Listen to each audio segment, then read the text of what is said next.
Everything you see was once invisible. Every empire, invention, and fortune began not with money, but with a mind bold enough to imagine it. Before there was steel, there was vision. Before the skyscraper reached for heaven, there was one person who closed their eyes and saw it first. Before anyone called it success, someone dared to believe it when there was no evidence at all. Wealth begins in the imagination and dies in doubt. Most people never discover this truth because they've been taught to worship results instead of causes. They chase what they can see while ignoring the power that creates it. But everything visible is the shadow of the unseen. Every fortune is the echo of a thought that refused to die. The greatest mistake is thinking that money creates imagination. It's the opposite. Imagination creates money. Your mind is the mint. Your ideas are the currency, and your faith is the printing press. The world does not pay you for effort. It pays you for vision, realized. Think of Edison. He saw light while the world lived in darkness. Think of Ford. He saw mobility when men were still bound by distance. Think of Disney. He saw castles before the land was cleared. Each of them lived from the unseen. They acted from the image in their mind long before the world caught up. They did not wait to believe. They believed until it appeared. And so must you. Wealth is not a number in your account. It is a state of consciousness. It is the awareness of unlimited possibility, the conviction that ideas are more powerful than circumstance. Neville Goddard said, "Man's imagination is Christ within him, the hope of glory." That means your imagination is not fantasy. It is creation itself. When you imagine with feeling, you command reality. You are not escaping life when you dream. You are designing it. The poor mind looks at what is and asks, how can I get more? The wealthy mind looks at what can be and declares it is already mine. The difference between the two is faith. Faith is not wishing. It is assuming. It is the inner knowing that the unseen is more real than the seen. To believe in what you can see requires no power. To believe in what you cannot yet touch, that is mastery. Look around your room. Everything in it was once invisible. The chair, the phone, the clothes, the walls, all were born from thought. Someone imagined them before you could ever sit, call, or touch them. The universe itself began as an idea in divine consciousness. Creation follows the same pattern every time. Imagine, feel, believe, express. You were born with that same power. The tragedy is that most people never use it deliberately. They imagine fear. They rehearse failure. They visualize lack, and the universe, obedient to every assumption, mirrors it back perfectly. You are not punished for your thoughts. You are conditioned by them. Your outer world is the photograph of your inner belief. So ask yourself, what picture are you developing in the dark room of your mind? What vision are you painting on the canvas of consciousness every morning when you wake up? Are you imagining bills or balance, problems or prosperity? Because whatever image you consistently hold, you will eventually live. That is not superstition, it is law. When Neville said, "Feeling is the secret," he revealed the missing link between thought and reality. You cannot simply think of wealth. You must feel wealthy. You must assume the emotional atmosphere of abundance until it becomes your natural state. The subconscious mind does not respond to words. It responds to vibration. It accepts what is felt as truth. So when you feel rich before the riches come, you have already called them into existence. Wealth is not a reward for effort. It's a reflection of alignment. It is the shadow cast by belief. The stronger your inner conviction, the clearer your outer reflection. You cannot hold poverty in your heart and expect prosperity in your hands. You cannot think scarcity and attract supply. Your world will always echo the image you project. But imagination is not idle daydreaming. It is disciplined creation. It is the deliberate assumption of the end state until the outer world conforms. When you imagine, you do not wish for what you want. You live from it. You inhabit the feeling of the fulfilled desire. You walk, talk, and think as the person who already possesses it. And by law, reality reorganizes itself to match your new identity. You do not manifest what you want. You manifest who you are. And who you are is nothing more than what you consistently assume yourself to be. If you assume wealth with faith and persistence, your actions will align with it. Your energy will attract it, and your life will prove it. The mind is a magnet, but it must first be charged with belief. To the one who understands this, obstacles are irrelevant. The state creates the strategy. When you assume abundance, ideas come. When you assume success, opportunities appear. When you assume authority, resources align. The world begins to mirror your self-concept in every direction. But if you wait to see proof before you believe, you will wait forever. Faith precedes evidence. Creation begins within. Wealth begins in the imagination. There's a reason every great thinker in history spoke of vision before victory. Carnegie once said, "No man can become rich without enriching others." But how do you enrich others? By first enriching your mind. You cannot pour from an empty consciousness. You cannot elevate others from the valley of your own doubt. So fill your imagination with value, with purpose, with service. Ask yourself, what can I create that multiplies life? Because the true source of money is not labor. It is imagination meeting service. Every dollar is a reward for value rendered. And value is born from the mind that dares to solve a problem or paint a vision no one else can see. When you imagine wealth with purpose, you tap into the divine flow of creation itself. You no longer chase, you attract. You no longer compete, you create. You stop fighting for position and begin building from vision. The world bends toward those who live from the end, because they no longer vibrate from need, they radiate from knowing. To imagine wealth is to remember who you are, the consciousness of infinite supply expressing itself in human form. You are not a beggar in a universe of abundance. You are the universe in miniature, a creator clothed in flesh. The same life that fills oceans and stars flows through your mind every moment, waiting for instruction. It will become whatever you decree, and every decree begins with imagination. So do not waste it on fear. Do not spend it rehearsing old stories of lack. Every thought is a seed, and the soil of imagination never refuses what you plant. Plant prosperity. Plant peace. Plant the idea that you are already rich. Not someday, but now. And hold it with such faith that doubt becomes impossible. The world will call it luck. They will say you were in the right place at the right time. But you will know you were simply in the right state of mind. The greatest form of poverty is not a lack of money. It's a lack of imagination. Because when the mind goes poor, everything else follows. You can lose possessions and rebuild them. You can lose status and reclaim it. But when you lose vision, you lose the source of all creation. A mind rich in imagination can turn a single idea into an empire. But a mind chained to circumstance will turn every opportunity into limitation. That is why Neville said, change your conception of yourself, and you will automatically change the world in which you live. He didn't say to fight the world. He said to transform within.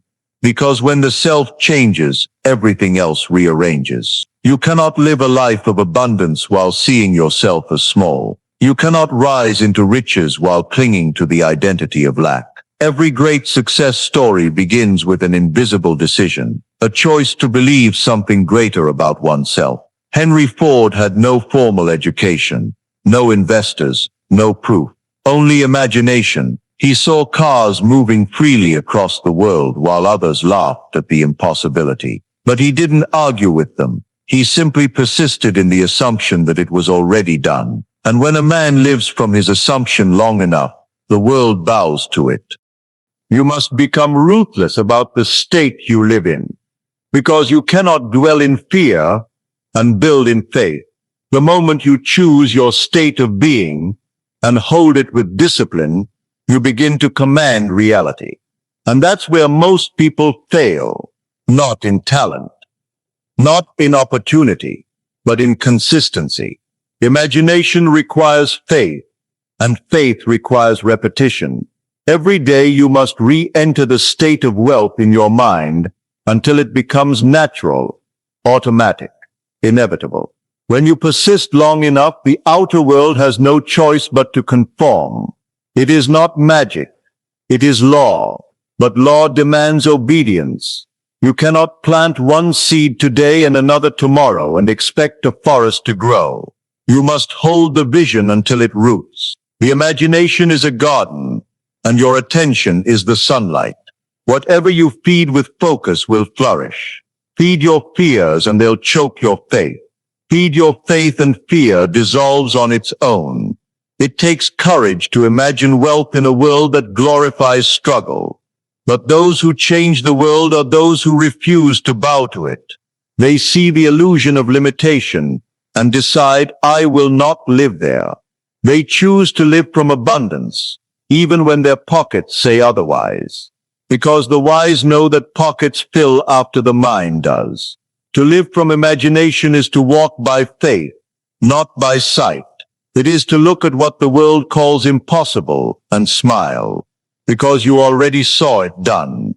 It's to wake up each day and act from the end, to speak as one who has already received, to give as though lack never existed, to move as the embodiment of wealth, not the seeker of it. And as you do, you will find that the universe moves in rhythm with your assumption. Opportunities begin to flow. Ideas come unannounced. People appear as if summoned by your unseen conviction. That is the power of living from the end, the power of assumption in motion. But understand this: imagination without discipline is delusion. You cannot hold wealth in your mind and entertain doubt in your heart.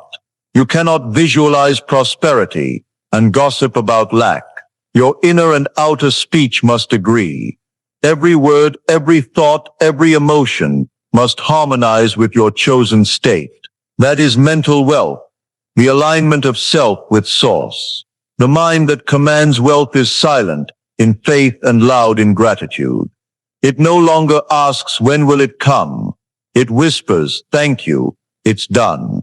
That vibration of certainty is irresistible to the universe. You are the cause, everything else is the effect. Money, opportunity, success. They are all shadows of the state you occupy. Change the cause and the shadows must change. You do not chase the reflection in the mirror. You change the face that casts it. Your outer world is the mirror of your inner assumption. So if you want more money, don't chase it. Become it. Be the vibration of wealth. Feel abundance flowing through your veins. Speak with authority. Walk with confidence. Give generously.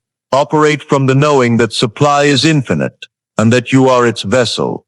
Every wealthy person, consciously or unconsciously, lives by this law. They may not use Neville's words, but they live by his truth. They assume success as their natural state. They expect good fortune. They believe opportunity belongs to them, and because they believe it, it does. Wealth responds to identity, not effort, and identity is formed by imagination. When you see yourself as capable, worthy, and destined to prosper, your decisions change, your tone changes, your energy changes. Stop hesitating. You stop waiting for permission. You start commanding, not out of arrogance, but out of awareness. Awareness that creation began within you, and that nothing outside can deny it. The poor in spirit wait to believe until they see. The rich in spirit believe until they see. They know the law cannot fail because consciousness never lies. As within, so without. So tonight before you sleep, close your eyes and enter the end. Imagine yourself living the life you desire, as if it were this very moment. Feel it, see it, smell it, touch it. Breathe as that person and fall asleep in that state. Your subconscious, impressed by feeling, will begin its silent work, and life will start moving to match your inner picture. Do not wonder how. The how is not your concern.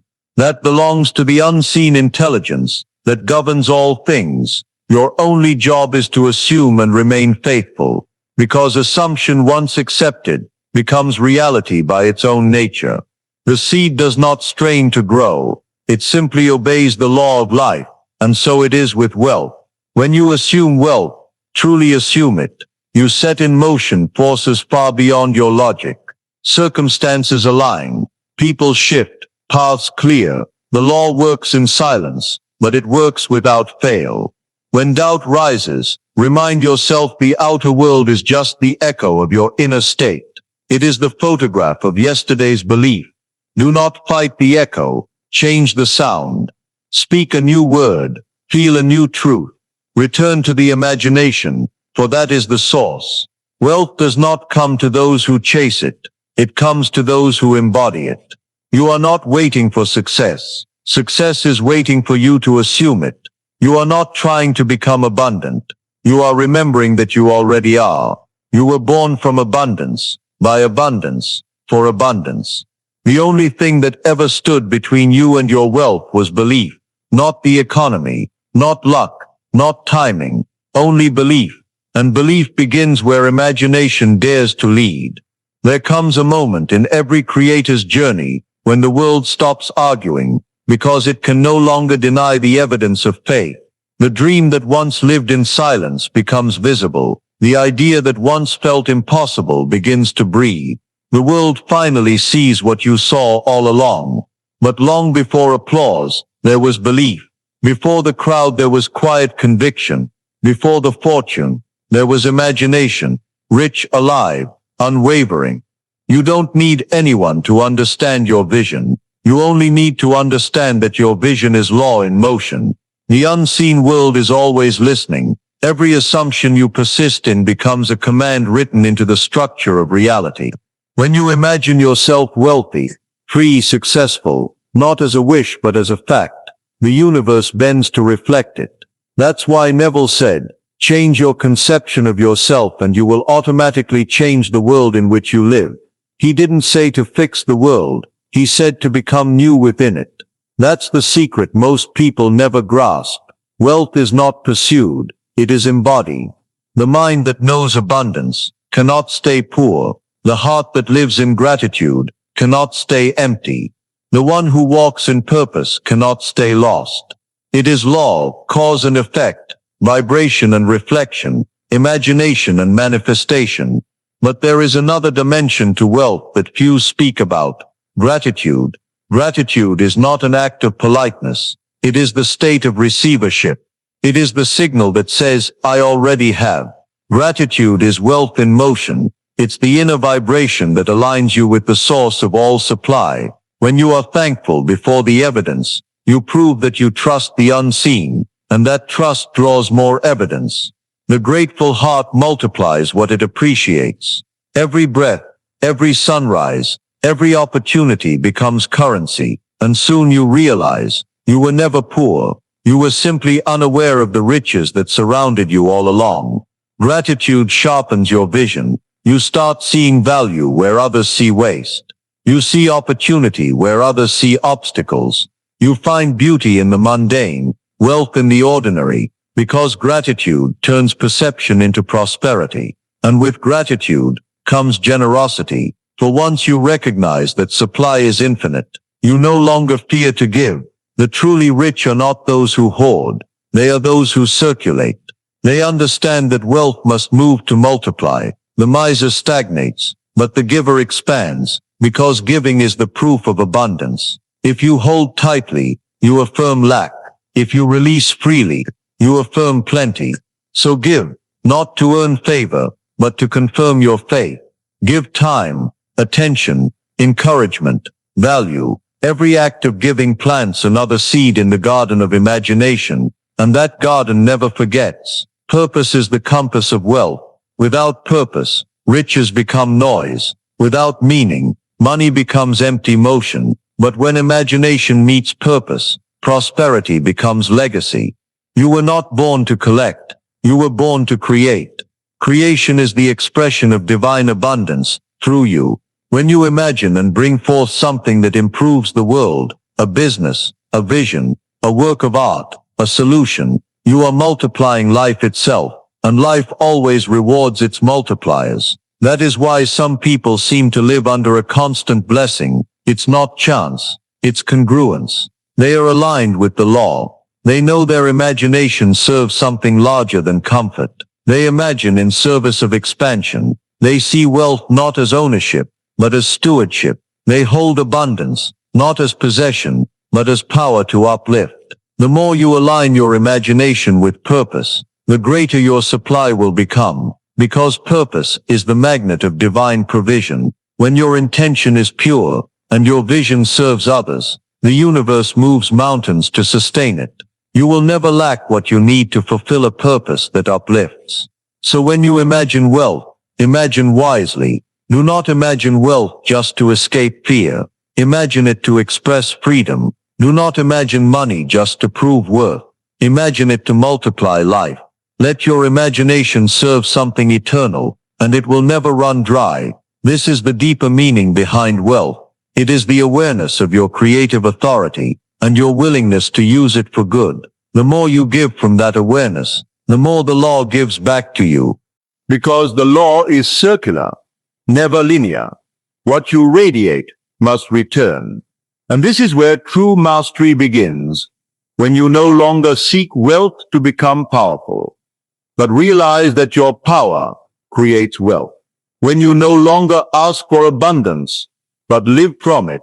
When you no longer chase evidence, but trust the unseen. Then life becomes effortless, not without challenge, but without resistance. Because you no longer fight the current, you flow with it. That is the power of imagination in its highest form, creative surrender. It is not passive, it is powerful acceptance. It's the knowing that what you assume with conviction must come to pass. It's the peace of the sculptor who already sees the masterpiece in the marble. He doesn't panic when others see only stone. He already knows what's inside. So too must you hold the image of your wealth, your freedom, your empire, quietly, faithfully, unwaveringly. You don't need to convince anyone. You don't even need to convince yourself through words. You only need to feel it real, and the law will carve reality around your assumption. All the greats have proven it. Napoleon Hill, Carnegie, Goddard, Jobs, Disney. They all built from imagination outward. They saw it first within. They held it long enough for the world to catch up. And you too are capable of the same command. Because wealth does not belong to the few. It belongs to the focused, not to the chosen, but to the conscious. To those who know that imagination is not fantasy but faith in form. Close your eyes, see the life you desire, in detail, in color, in texture. Now feel it. Live there. Walk through it in your mind until it feels as real as this moment. Smile as though it's done. Breathe as though it's yours. And when you open your eyes, carry that feeling with you into every conversation, every decision, every day. Because that feeling is the bridge between worlds. That is where imagination becomes incarnation. And that is where you begin to live not as the seeker of wealth, but as the source of it. There is a silence that comes after awakening, not the silence of absence, but the silence of arrival. It is the stillness of knowing you are no longer chasing, because you have become what you sought. The storm inside you has calmed, not because the world changed, but because you did. You now see clearly that wealth was never something to get, it was something to remember. To remember that you were the source all along. Wealth begins in the imagination, because imagination is the womb of creation. Everything you've ever admired in another, their success, their courage, their freedom, began as an image in consciousness. And that same power is in you, waiting, patient, eternal.